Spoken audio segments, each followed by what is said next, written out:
Hello everyone, I Dr. Aradhanakar welcome you to the 6th lecture on programming in C. इस lecture में पहले हम एक C programme करेंगे जो कि कैलकुलेट करेगा area and perimeter of circle. Then हम पढ़ेंगे character set in C। Then हम जानेंगे आइडेंटिफायर्स किसको बोलते हैं एंड एट लास्ट हम जानेंगे कीवर्ड्स किसको बोलते हैं। सो आइए स्टार्ट करते हैं लेक्चर। आज हम पहले एक प्रोग्राम लिखेंगे जो कि कैलकुलेट करेगा area and perimeter of the circle.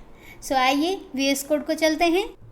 सो अभी हम एक प्रोग्राम लिखेंगे जो कि कैलकुलेट करेगा एक सर्कल का एरिया एंड पेरीमीटर। सो उसके लिए पहले हम एक फ़ाइल बना लेते हैं और उसका नाम दे देते हैं circle.c एंटर। सो पहले कमेंट्स लिख लेते हैं। Program to find the area and perimeter of a circle. Then हम लिखेंगे हैश इंक्लूड। हैश इंक्लूड क्या है? आपका one of the preprocessor directives है। stdio.h क्या है? आपका हेडर फाइल है। सो हैश इंक्लूड क्या करता है? आपके हेडर फाइल को आपके प्रोग्राम में इंक्लूड करता है।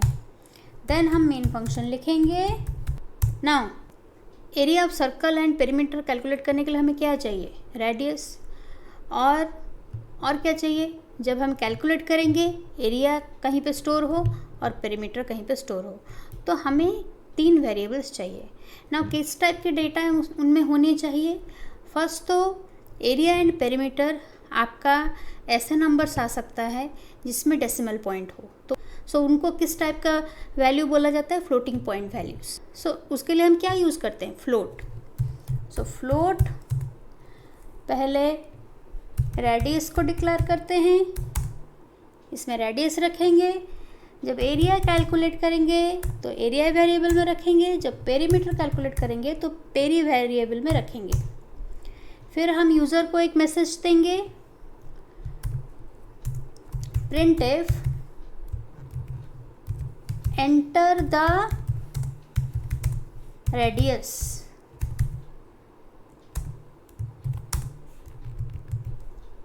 स्टेटमेंट एंड कीजिए with semicolon. Then scanf input लेंगे रेडियस का। अगेन स्कैनएफ के 2 हिस्से होते हैं। एक हिस्सा में हम डालते हैं फॉर्मेट स्पेसिफायर, मतलब कौन से फॉर्मेट का डेटा हम इनपुट करेंगे, और नेक्स्ट हिस्से में क्या रखते हैं? कहाँ वो वैल्यू जाके स्टोर होगा। सो पहले फॉर्मेट डाल देते हैं। हम रेडियस में कैसा वैल्यू डालेंगे? Floating point. So floating point के लिए फॉर्मेट स्पेसिफायर क्या है? %f then comma ampersand radius. So आप ये कह रहे हैं जो फ्लोटिंग पॉइंट वैल्यू मैं कीबोर्ड से दूंगा उसको लेके रेडियस का जो मेमोरी लोकेशन है वहाँ स्टोर करो। सो रेडियस का मेमोरी लोकेशन कैसे प्रोग्राम लाता है? एम्परसेंट रेडियस लिखने से। ठीक है। नेक्स्ट हम एरिया कैलकुलेट करेंगे। एरिया इक्वल टू, एरिया का फॉर्मूला क्या है? पाई आर स्क्वायर। सो पाई का वैल्यू है 3.14 multiplied radius multiplied radius semicolon. Then perimeter. Perimeter को कहाँ स्टोर करेंगे? पेरी उसके लिए वेरिएबल हमने बनाया है और उसका फॉर्मूला क्या है? 2πr। So peri equal to 2 multiplied 3.14 multiplied radius semicolon. So अब क्या करेंगे? कैलकुलेट तो हो गया ना। एरिया कैलकुलेट करके वो एरिया के लिए जो वेरिएबल है उसमें स्टोर करेगा, और पेरीमीटर कैलकुलेट करके जो पेरीमीटर के लिए हमने वेरिएबल लिया है उसमें स्टोर करेगा।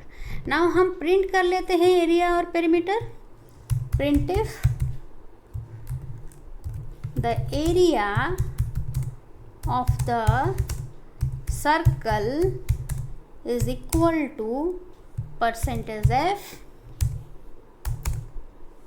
Area semicolon. मतलब आप बोल रहे हैं प्रिंटिफ में डबल कोट में जो है जितना स्पेस दिए हैं उतना सब उसी फॉर्मेट में आएगा। बट ये जो %f आपने लिखा है वो उसका मतलब क्या है? मतलब आप बोल रहे हैं यहाँ पर एक फ्लोटिंग पॉइंट वैल्यू आएगा। सो किसका फ्लोटिंग पॉइंट वैल्यू आएगा, उसके लिए हमें उस वेरिएबल का नाम यहाँ पर लिस्ट करना ज़रूरी है। नेक्स्ट आता है printf /n the perimeter of the circle is equal to %f। यहाँ पर क्या लिखेंगे, पेरी, क्योंकि हम यहाँ पर पेरीमीटर का वैल्यू एक्सपेक्ट कर रहे हैं। ठीक है, सो नेक्स्ट लिखेंगे रिटर्न 0। ना आप ये देख सकते हैं, मैंने लास्ट लेक्चर्स में भी समझाया है /n के बिहेवियर के बारे में। ना VS code with GCC compiler में क्या हो रहा है ना, scanf के बाद जो प्रिंटिव स्टेटमेंट है उसमें आपको /n लिखने की ज़रूरत नहीं है, अपने आप वो नेक्स्ट लाइन को चला जाएगा। लेकिन अगर लगातार 2 ऐसे प्रिंटिव स्टेटमेंट अगर हैं तो आपको यहाँ पर /n लिखना होगा। /n बेसिकली क्यों हम लोग लिखते हैं, /n का मतलब है न्यू लाइन, मतलब एक नया लाइन में हमें the perimeter of the circle को प्रिंट करना है। अगर आप /n नहीं लिखेंगे तो जिस लाइन में एरिया ऑफ द सर्कल है उसी लाइन में the perimeter of the circle आ जाएगा। सो यहाँ पर आप जितना /n देंगे उतना लाइन छोड़ के the perimeter of the circle आएगा ना। आप यहाँ पर /n दे सकते हैं, या तो फिर जस्ट जो पहला स्टेटमेंट ख़त्म होता है ना, the area of the circle equal to, उसके बाद उसका वैल्यू आता है, यहाँ पर भी आप /n दे सकते हैं, आपकी मर्ज़ी कहाँ पर देना चाहें आप। सो अभी इस प्रोग्राम को सेव करते हैं, Ctrl+S, देन रन कोड। सो देखिए रेडियस आ गया, क्लिक कीजिए टर्मिनल पे, रेडियस 6.5, देखिए एरिया आ गया ना। अभी हम क्या करते हैं, 3 /n लेते हैं ना, प्रोग्राम को सेव करते हैं, टर्मिनल को थोड़ा क्लियर कर लेते हैं ना। अभी प्रोग्राम को रन करते हैं। सो रेडियस दीजिए 8.9 सपोज मैंने दिया। सो देखिए the area of the circle के बाद वो 3 लाइन छोड़ के the perimeter of the circle लिखता है, क्योंकि आपने 3 /n दिए हैं। जैसे आप फॉर्मेटिंग करेंगे वैसे ही आएगा। ठीक है, सो अभी हम थोड़ा चेंज कर लेते हैं, हमें 3 /n की कोई ज़रूरत नहीं। सो 1 /n से काम हो रहा है हमारा। सो रन करके देखते हैं फिर से।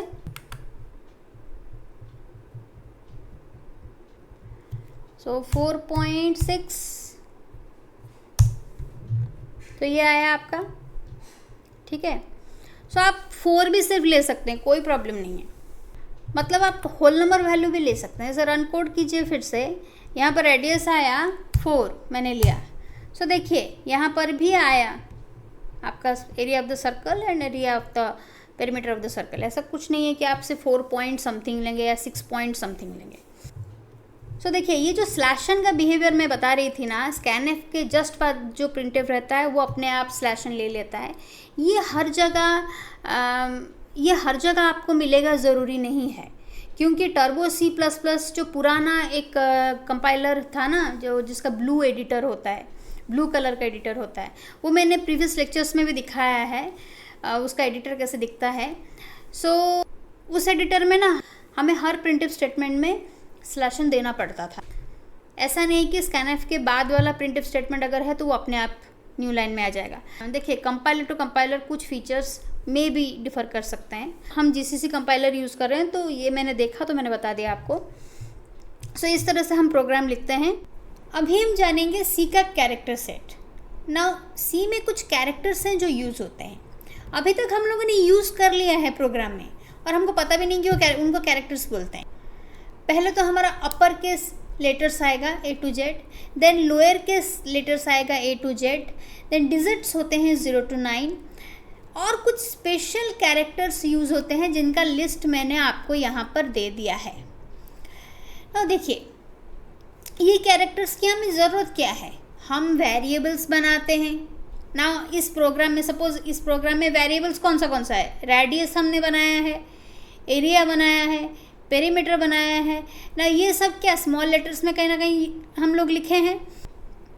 सो वो कैसे बने हैं, लोअर केस कैरेक्टर्स से ना। ये जो सेमीकोलन आप हर स्टेटमेंट के लास्ट को देख रहे हैं ना, वो सब क्या है ना, ये भी कैरेक्टर सेट में है। देखिए सेमीकोलन हमारा यहाँ पर है, ठीक है। उसी तरह कॉमा, ये जो फॉर्मेट स्पेसिफाई लिखने के लिए हम लोग %f %d लिखते हैं, ये जो परसेंटेज है वो भी एक कैरेक्टर है, ये f भी एक कैरेक्टर है क्योंकि लोअर केस अल्फ़ाबेट हम यूज़ करते हैं। उसी तरह ये सब जो देख रहे हैं ना, ये सब भी मल्टीप्लिकेशन ऑपरेटर, ठीक है, ये सब भी एक कैरेक्टर ही बोला जाएगा। मतलब आपने पूरा जो प्रोग्राम अभी लिखा है, हम बोल सकते हैं पूरा कैरेक्टर से बना है ना। ये भी देख सकते हैं एंगल ब्रैकेट्स पे हमने लिखा है हेडर फाइल, वो भी यूज़ हो रहा है, एंड ब्रेसेस भी यूज़ हो रहे हैं, स्टार्टिंग ब्रेस, क्लोजिंग ब्रेस, ये भी यूज़ हो रहा है। सो आपका प्रोग्राम कैसे फॉर्म होता है, सी के कैरेक्टर सेट से ना। और एक बात ये है, कोई आपको प्रोग्राम लिख के पूछे ये क्या है, आपको पता होना चाहिए। मतलब stdio.h क्या है, एक हेडर फाइल है। हैश इंक्लूड क्या है, प्री प्रोसेसर डायरेक्टिव है ना। आपको कोई पूछेगा ये फ्लोट क्या है, आप बोलेंगे डेटा टाइप है। ये सब क्या है, रेडियस, एरिया, पेरी, ये वेरिएबल्स है। और इस सेक्शन को क्या बोलते हैं, टोटल जहाँ पर वेरिएबल्स लिखे हैं उसको बोलते हैं डिक्लेरेशन सेक्शन, ठीक है ना। printf क्या है, बिल्ट इन फंक्शन और लाइब्रेरी फंक्शन। scanf भी built in function, library function. और ये क्या है, /n, ठीक है, /n है इसका नाम, लेकिन इसको बोलते क्या हैं, इसको बोलते हैं एस्केप सीक्वेंस। %f को क्या बोलते हैं, फॉर्मेट स्पेसिफायर ना। ये हमें पता होना चाहिए, जो प्रोग्राम हमने लिखा है उसके जो एलिमेंट्स हैं उनका नाम क्या है, वो किस कैटेगरी को बिलोंग करते हैं। नेक्स्ट आते हैं आइडेंटिफायर्स ना। आइडेंटिफायर्स क्या होते हैं, देखिए आपको वैल्यू स्टोर करने के लिए क्या चाहिए, वेरिएबल चाहिए ना। ये जो वेरिएबल्स के नाम हम लिखे इनको क्या बोलते हैं, इनको बोलते हैं आइडेंटिफायर्स, ठीक है ना। उसे वेरिएबल का नाम को ही आइडेंटिफायर्स नहीं बोलते हैं। आगे चल के हम पढ़ेंगे एरे, स्ट्रक्चर, फंक्शंस, नाउ इनके भी कुछ ना कुछ नाम हमें देने पड़ेंगे, ठीक है, उनको भी बोलते हैं आइडेंटिफायर्स। सो आइडेंटिफायर्स क्या होते हैं, वो सिर्फ नाम होते हैं। They are the names given to variables, arrays, structures and functions, ठीक है ना। आइडेंटिफायर बनाने के कुछ रूल्स तो होंगे। ऐसा तो नहीं कि हमें जो मन में आया हम आइडेंटिफायर जैसा मन में आया बना लेंगे, ऐसा तो नहीं हो सकता ना। तो हमें कुछ रूल्स है। रूल्स क्या है, पहले हम देख लेते हैं क्या करने से एक्चुअली एक आइडेंटिफायर का नाम इनवैलिड होगा। तो इनवैलिड जान लेते हैं, बाकी सब वैलिड है, ठीक है।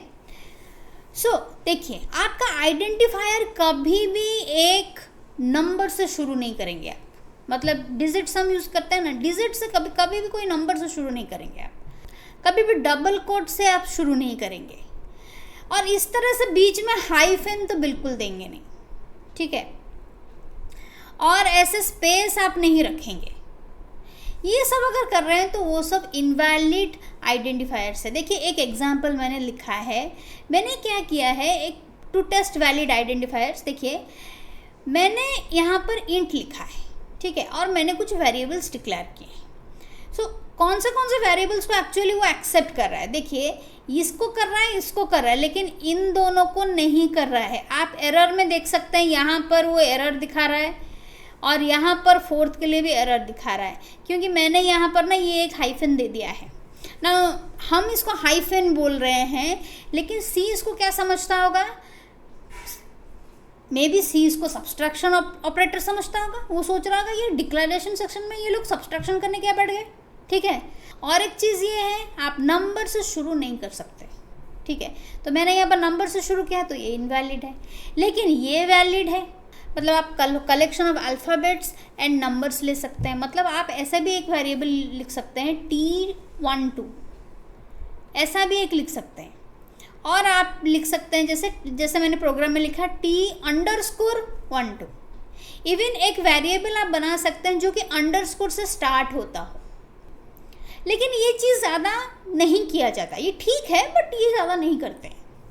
सो देखिए वैलिड आइडेंटिफायर्स मैंने लिख दिया है, जैसे फास्ट अंडरस्कोर नम, मतलब ऐसे लेटर्स लेके आप अंडरस्कोर बीच में दे सकते हैं। सिंपल आप स्मॉल लेटर्स में लिख सकते हैं।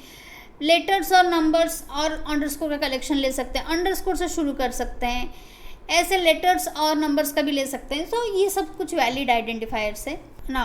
आइडेंटिफायर का कोई लेंथ भी तो होना चाहिए। मतलब मैं एक लंबा चौड़ा इतना लंबा वेरिएबल का नाम लिखूंगी, मतलब 100 लेटर्स का वेरिएबल का नाम लिखूंगी, क्या हो पाएगा? देखिए आइडेंटिफायर का मतलब लेंथ कितना होगा, जीसीसी कंपाइलर उस पर इतना लिमिट रखता नहीं है। बस वो इस चीज़ पे डिपेंड करता है कि उसके पास मेमोरी कितना है, ठीक है, मेमोरी में कितना स्टोर कर सकता है, वो उसका लिमिट है। लेकिन कुछ कंपाइलर्स हैं जो लिमिट रखते हैं, आप आइडेंटिफायर का नाम सिर्फ 31 कैरेक्टर्स का बना सकते हैं, जो कि मैंने लिख दिया है। देखिए मैंने यहाँ पर पूरा लिखा है, however for portability purpose. Portability मतलब क्या है? मतलब अगर आपने एक सिस्टम में अपना सी प्रोग्राम लिखा है, उसको दूसरे किसी सिस्टम में भी चलाने जाएंगे तो वो चलेगा, अगर वहाँ सी है तो सी इज़ पोर्टेबल, ठीक है। हम एक सिस्टम में लिखेंगे, उसको दूसरे सिस्टम में भी चला सकते हैं। तो ना दूसरा सिस्टम में जो सी कंपाइलर है, ज़रूरी नहीं ना आपके सिस्टम में जो कोई सी कंपाइलर है दूसरे सिस्टम में भी वही सी कंपाइलर होगा, नॉट नेसेसरी। तो पोर्टेबिलिटी इश्यूज हमारे ना आए, इसलिए बेहतर है हम 31 कैरेक्टर्स तक रखें। देखिए वेरिएबल का नाम अगर आप बहुत लंबा भी करेंगे, आपको लिखने में प्रॉब्लम होगी, ठीक है, आपको लिखने में, आपको उसको हैंडल करने में प्रॉब्लम होगी। सो उसको हमेशा छोटा रखने की कोशिश कीजिए, और वो थोड़ा सेंस वाला होना चाहिए। ऐसा नहीं कि ए बी सी डी ऐसे वेरिएबल बना दिया। देखिए ए बी सी डी बनाने में भी कोई प्रॉब्लम नहीं है, लेकिन ए बी सी डी बनाएंगे तो कल को आप ही नहीं समझ पाएंगे ये वेरिएबल अरे यार रखता क्या है, करता क्या है, तो आपको फिर से प्रोग्राम देखना पड़ेगा। सो आप क्या करेंगे ना, अगर आपने 2 नंबर्स को ऐड किया है, अगर लिखा है एफ नम, तो कहीं ना कहीं आपको समझ में आएगा हाँ वो फर्स्ट नंबर के लिए बोल रहा है। फिर एस नम, उससे आपको समझ में आएगा। ए बी लिखेंगे तो आपको समझ में नहीं आएगा यार ये ए किसके लिए है, बी किसके लिए, आप खुद ही कंफ्यूज होंगे। सो इसीलिए बोला जाता है ये आई जे ए बी सी डी ये एक right practice of declaring variables नहीं है। सो नेक्स्ट हम आते हैं कीवर्ड्स। नाउ ये कीवर्ड्स क्या है? डेटा टाइप को डिक्लेयर करने के लिए हम एक लिखते हैं, मतलब कुछ एक वर्ड लिखते हैं, ठीक है।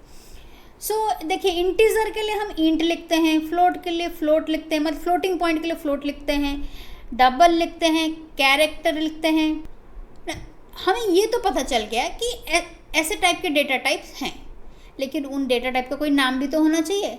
तो इंटीजर के लिए हम INT लिखते हैं, फ्लोट के लिए हम फ्लोट लिखते हैं, डबल के लिए डबल लिखते हैं, कैरेक्टर के लिए कैर लिखते हैं। इनको एक्चुअली में क्या बोलते हैं? इनको बोलते हैं कीवर्ड्स। देखिए कीवर्ड्स, सो आपको इंट फ्लोट मिल जाएगा, इंट मिल जाएगा, उसी तरह कैर मिल जाएगा, उसी तरह डबल मिल जाएगा, और आपका ये जो रिटर्न भी लिखते हैं ना, ये रिटर्न भी एक कीवर्ड है, ठीक है। लेकिन मेन आपका कीवर्ड नहीं है, प्रिंटिफ आपका कीवर्ड नहीं है, वो सब क्या है? फंक्शंस हैं, ठीक है। सो कैटेगरीज को समझिए। तो कीवर्ड क्या है? देख कीवर्ड्स क्या होते हैं ना, उनका मीनिंग ऑलरेडी डिफाइंड है और आप प्रोग्रामर उसको चेंज नहीं कर सकते, ठीक है। एज ए प्रोग्रामर आप उसका मीनिंग चेंज नहीं कर सकते। So keywords are the reserve words, जिसका एक स्टैंडर्ड प्रीडिफाइंड मीनिंग है, और सारे कीवर्ड्स लोअर केस में होते हैं। आप देख सकते हैं ये सारे कीवर्ड्स जो है ना लोअर केस में है। देखिए आप उनको अपर केस में नहीं लिख सकते, जैसे हैं वो जैसे भी हैं आपको वैसे ही उनको एक्सेप्ट करना होगा, ठीक है। सो अगर हम एक्सेप्ट नहीं करेंगे कुछ ज़्यादा नहीं होगा, कंपाइलर एरर देगा। सो ये जो टोटल मैंने जितने लिखे हैं कीवर्ड्स, वो टोटल 32 कीवर्ड्स हैं। ना नॉर्मली 32 कीवर्ड्स होते हैं, बट कुछ कंपाइलर्स में और कुछ एक्स्ट्रा कीवर्ड्स भी होते हैं। देखिए सी में बहुत कुछ कंपाइलर टू कंपाइलर डिफर भी करता है, लेकिन मैक्सिमम चीज़ें सेम ही होती हैं। So these are our keywords. So हर जो कीवर्ड आप देख रहे हैं ना, वो सब डेटा टाइप के लिए नहीं है, किसी सबका कुछ ना कुछ अलग अलग काम है। जैसे आप आगे चलेंगे तो सब एक एक करके कीवर्ड आपके सामने आएगा, ठीक है। अगर आपका कोई डाउट हो, please drop your doubts in the comment section. Thank you.